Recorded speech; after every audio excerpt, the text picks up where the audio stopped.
friends, welcome to K classes. Please like, share and subscribe our channel और हाँ bell icon दबाना ना भूलें। टॉपिक है स्पीड को आज हम पढ़ेंगे। स्पीड क्या होता है और किस तरह से हम स्पीड को फाइंड आउट कर सकते हैं, ये सभी हमारा आज का टॉपिक रहेगा। सबसे पहले हम स्पीड की डेफिनेशन से स्टार्ट करते हैं। What is speed? Speed is defined as the distance per unit time. Distance per unit time meaning, इसका मीनिंग क्या हुआ? अगर मैं डिस्टेंस को टाइम से डिवाइड कर दें, सबसे पहले हम डिस्टेंस फाइंड आउट करें, उस डिस्टेंस को हम टाइम से डिवाइड कर दें, उस डिस्टेंस को कवर करने में जितना टाइम लगा है उस टाइम से हम डिस्टेंस को डिवाइड कर दें, तो हमें क्या मिल जाएगा? स्पीड मिल जाएगा। जैसे कि स्पीड अगर मैथमेटिकल टर्म में हम लिखेंगे तो स्पीड क्या होता है? Speed is the ratio of distance. Ratio का मतलब हुआ डिवाइड में, डिस्टेंस को किससे डिवाइड कर दें हम? Time, then we will get the speed. तो डिस्टेंस को जब भी हमें फाइंड आउट, स्पीड को जब भी हमें फाइंड आउट करना है तो हम क्या करेंगे? डिस्टेंस को फाइंड आउट करेंगे सबसे पहले और उसे डिवाइड कर देंगे उसके टोटल टाइम से, then we will get the speed.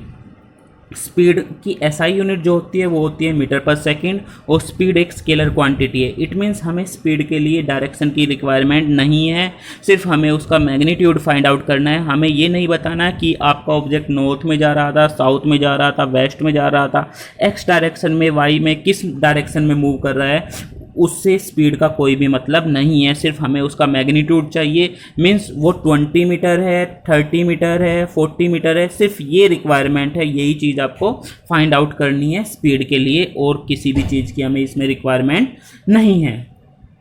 तो अब हमारे पास स्पीड इज स्केलर क्वांटिटी आ गया, और स्पीड क्या होती है? Distance per unit time. तो हम कुछ न्यूमेरिकल्स करते हैं। सबसे पहले एग्जांपल नंबर 1 से मान लेते हैं आपका एक ऑब्जेक्ट है, वो पॉइंट ए पर है, ए पॉइंट से वो रीच करता है बी पॉइंट पर।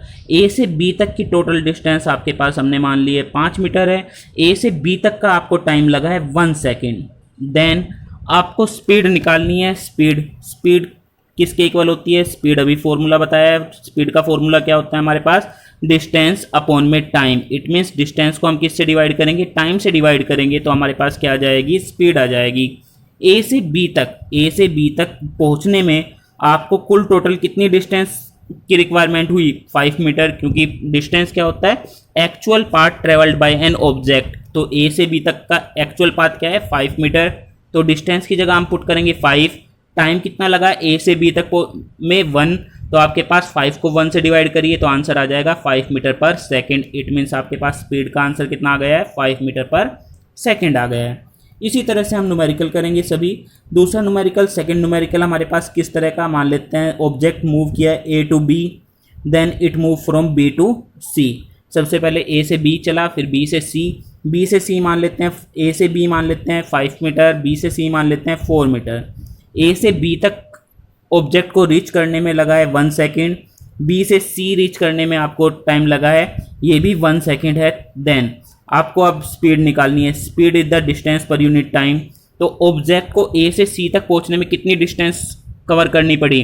तो डिस्टेंस अपॉन में टाइम। टोटल कितनी डिस्टेंस कवर करनी पड़ी ए से बी तक पहुंचने में, ए से सी तक पहुंचने में?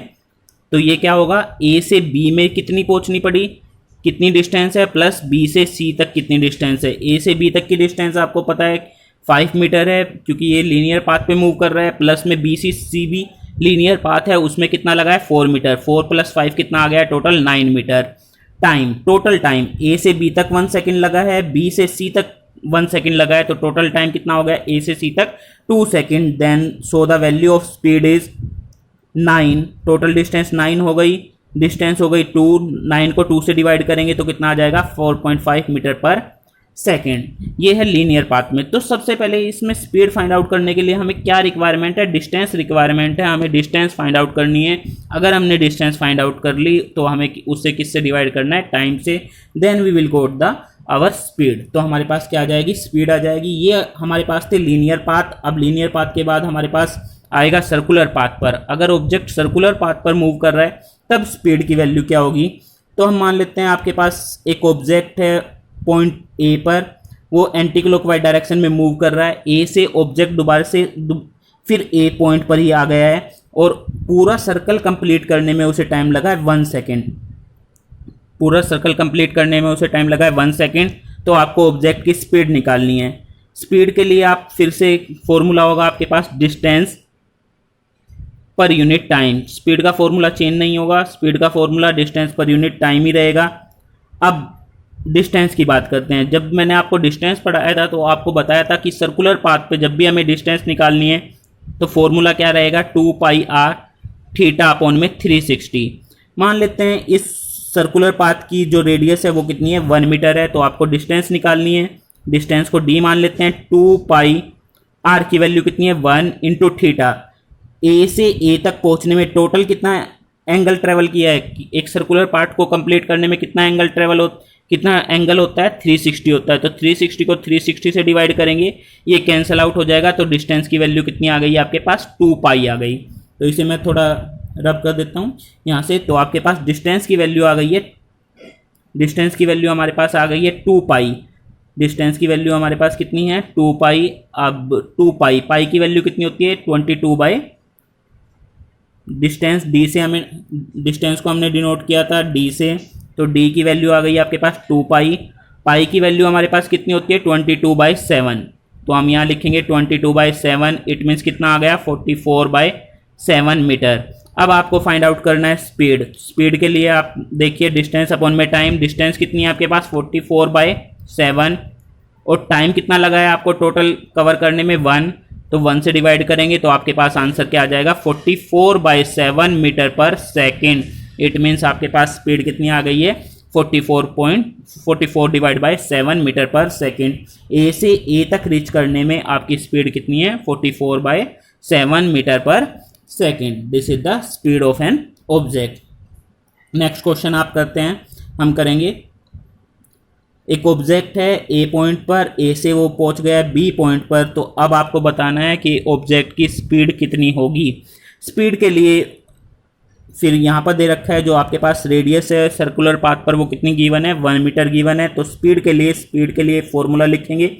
सबसे पहले फॉर्मूला लिखना है आपको, डिस्टेंस अपॉन में टाइम।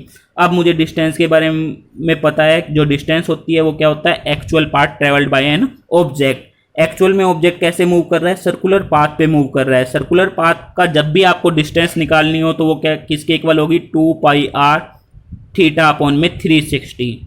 तो अब आपको फाइंड आउट करना है 2 पाई आर थीटा अपॉन में 362। पाई की वैल्यू आप सभी को पता है 22/7, आर की वैल्यू 1 दे रखी है, थीटा ए से बी तक पहुंचने में। तो इसके लिए मैंने क्या बताया था आपको, थीटा कैसे निकालना है। आप जो आपका सेंटर होगा, सेंटर से कहाँ पर पहुंचोगे, ए पॉइंट पर एक लाइन खींचोगे, फिर सेंटर से जो आपका फाइनल पॉइंट होगा उस पर एक लाइन ड्रॉ करोगे। सेंटर से ए से बी ज्वाइन नहीं करना है, सेंटर से ए ज्वाइन करना है और सेंटर से फाइनल पॉइंट ज्वाइन करना है।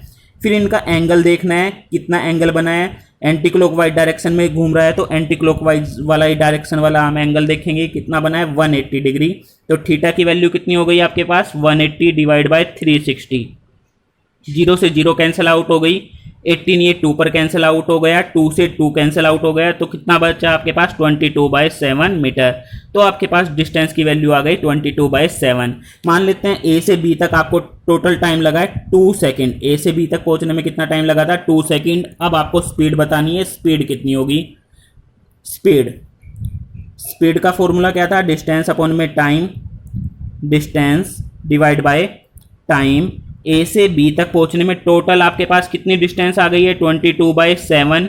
ए और ए से बी तक टाइम कितना लगा है बताया है, 2 सेकेंड। तो 2 से 22 कैंसिल आउट हो जाएगा 11 पे। तो आपका आंसर कितना आ गया, 11/7 मीटर पर सेकेंड। तो आपके पास स्पीड का आंसर कितना आ गया, 11/7 मीटर पर सेकेंड। इस तरह से हमने स्पीड फाइंड आउट कर ली है। अब एक लास्ट न्यूमेरिकल जिसमें हम फाइंड आउट करेंगे स्पीड फिर से। अब की बार हमारे पास ऑब्जेक्ट है ए, वो मूव कर रहा है एंटी क्लॉकवाइज डायरेक्शन में और वो रीच कर गया है बी पॉइंट पर। ए से बी तक रीच करने में उसे लगा है 1 सेकेंड। अभी हमने टाइम कितना मान लिया, 1 सेकेंड लगा है ए से बी तक रीच करने में। तो आपको स्पीड फाइंड आउट करनी है, स्पीड कितनी होगी। स्पीड का फॉर्मूला सबसे पहले हम लिखेंगे। स्पीड का फॉर्मूला क्या होता है, डिस्टेंस अपॉन में टाइम। स्पीड का फॉर्मूला आपने लिख लिया, डिस्टेंस अपॉन में टाइम। अब ए से बी तक की डिस्टेंस आपको फाइंड आउट करनी है। तो डिस्टेंस के लिए आपके पास फॉर्मूला फिर से आप लिखोगे 2 पाई आर थीटा अपॉन में 360।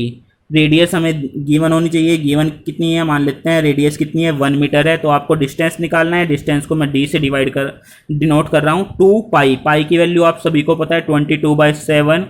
आर की वैल्यू हमने कितनी मान ली है, सर्कुलर पाथ में कितना हुआ है 1 मीटर, ये गिवन होगी आपको, रेडियस गिवन होगी। थीटा, अब थीटा देखना है हमें कितना कैसे होगा। सबसे पहले हम क्या करेंगे, ए सेंटर से जो आपका इनिशियल पॉइंट होगा उसे मीट करवा देंगे, फिर उसके बाद सेंटर से जो आपका बी पॉइंट होगा उसे मीट करा देंगे। अब एंगल देखिए, एंगल कौन सा होगा, एंगल यहाँ पर आपके पास ए से बी, नंबर 1 ये भी हो सकता है और नंबर 2 ये भी हो सकता है। अब इनमें से कौन सा एंगल होगा वो देखिए, 1 होगा या 2 नंबर वाला एंगल होगा आपके पास। तो मैं बता दूं आपको 1 नंबर वाला एंगल होगा आपके पास, ये वाला एंगल होगा। ये क्यों होगा, क्योंकि ऑब्जेक्ट कैसे मूव कर रहा है, एंटी क्लॉकवाइज डायरेक्शन में होगा। तो एंगल भी कौन सा लेना है, एंटी क्लॉकवाइज डायरेक्शन वाला लेना है आपको, क्लॉकवाइज डायरेक्शन वाला नहीं कंसिडर करना है। तो एंटी क्लॉकवाइज वाला डायरेक्शन कंसिडर करेंगे। तो यहाँ से यहाँ तक कितना हो गया 90 डिग्री, और ये कितना बनता है 180। तो टोटल यहाँ से यहाँ तक एंगल कितना बन जाएगा 270 डिग्री बन जाएगा। तो थीटा की जगह हम 270 पुट करेंगे डिवाइड बाय 360। 0 से 0 कैंसिल आउट हो जाएगी, ये आपके पास 3 पर कैंसिल आउट हो जाएगा, ये आपका 4 पे कैंसिल आउट हो जाएगा, और 2 से ये कैंसिल आउट हो जाएगा 2 पर, 2 से ये कैंसिल आउट हो जाएगा 11 पे। इट मीन्स 11 को 3 से मल्टीप्लाई करेंगे तो 33, और डिवाइड में हमारे पास सिर्फ बचा है 7। तो आपके पास आंसर आ गया है, आपका डिस्टेंस का आंसर आ गया है 33 डिवाइड बाय 7 मीटर। आपको फाइंड आउट डिस्टेंस नहीं करनी थी, स्पीड करनी थी। स्पीड का फॉर्मूला क्या होता है, डिस्टेंस अपॉन में टाइम या डी अपॉन में टी। डिस्टेंस कितनी आई है आपके पास 33/7, और टाइम कितना हमने कंसिडर किया था, वो हमने कंसिडर किया था 1 सेकेंड। तो आपके पास आंसर कितना आ गया 33/7 मीटर पर सेकेंड। तो आपके पास स्पीड आ गई डिस्टेंस अपॉन में टाइम से। आपको सबसे पहले क्या देखना है, आपको देखना है स्पीड के फॉर्मूले, स्पीड के न्यूमेरिकल सोल्व करते हुए आपको फॉर्मूला लिखना है, speed is equal to distance upon में टाइम। फिर आपको फाइंड आउट करनी है डिस्टेंस। डिस्टेंस के लिए आपको 2 पैरामीटर देखना पड़ेगा, उसका पाथ कैसा है, पाथ उसका सर्कुलर है, लीनियर है, या पैराबोला है, या कोई और अलग शेप है। ये शेप आपको पहले देखना पड़ेगा, उसके अकॉर्डिंग आपको क्या फाइंड आउट करना पड़ेगा, डिस्टेंस फाइंड आउट करना पड़ेगा।